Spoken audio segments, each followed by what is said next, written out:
بسم اللہ الرحمن الرحیم۔ شروع اللہ کے نام سے جو بہت مہربان اور نہایت رحم کرنے والا ہے۔ حضرت بی بی آمنہ کے شوہر حضرت عبداللہ کی وفات کو 6 سال گزر چکے تھے۔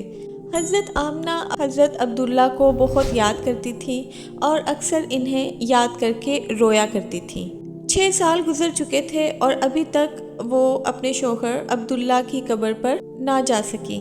آخر بے چین ہو کر ایک دن حضرت آمنہ نے مدینہ جانے کا ارادہ بنا ہی لیا اور اپنے سسر حضرت عبدالمطلب سے آ کر فرمایا کہ بابا جان، میں کچھ دنوں کے لیے اپنے گھر مدینہ جانا چاہتی ہوں، آپ اجازت دے دیں؟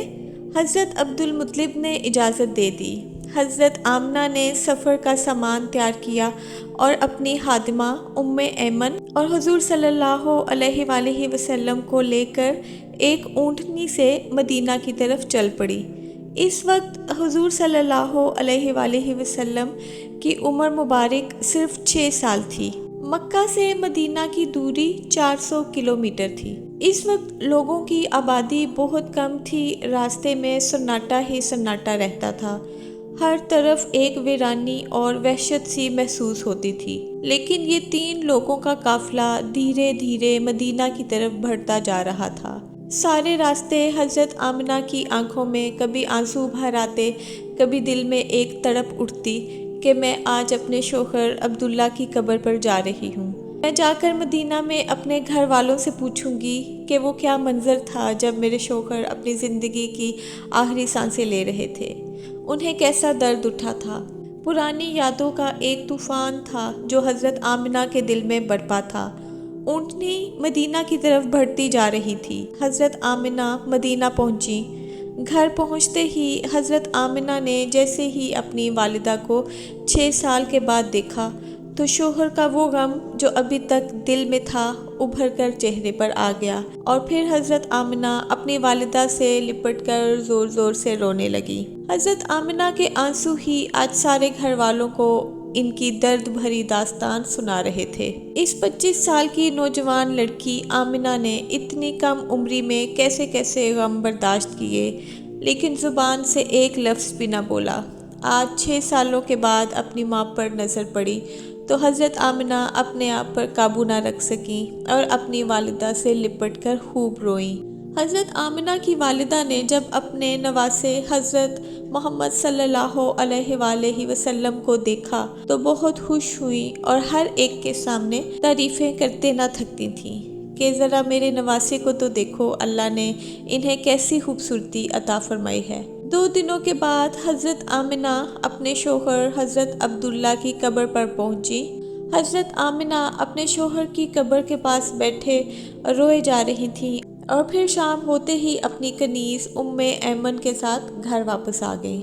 حضرت آمنہ نے 1 مہینہ اپنے میکے مدینہ میں گزارا اور پھر ایک دن اپنی ماں سے کہا کہ اماں، اب میں گھر واپس جانا چاہتی ہوں، آپ مجھے اجازت دیں۔ ماں سے اجازت لے کر حضرت آمنہ مکہ کی طرف چل پڑی۔ اونٹنی پر سب سے آگے حضرت محمد صلی اللہ علیہ وآلہ وسلم بیٹھے ہوئے تھے، پھر حضرت آمنہ اور سب سے پیچھے حضرت ام ایمن۔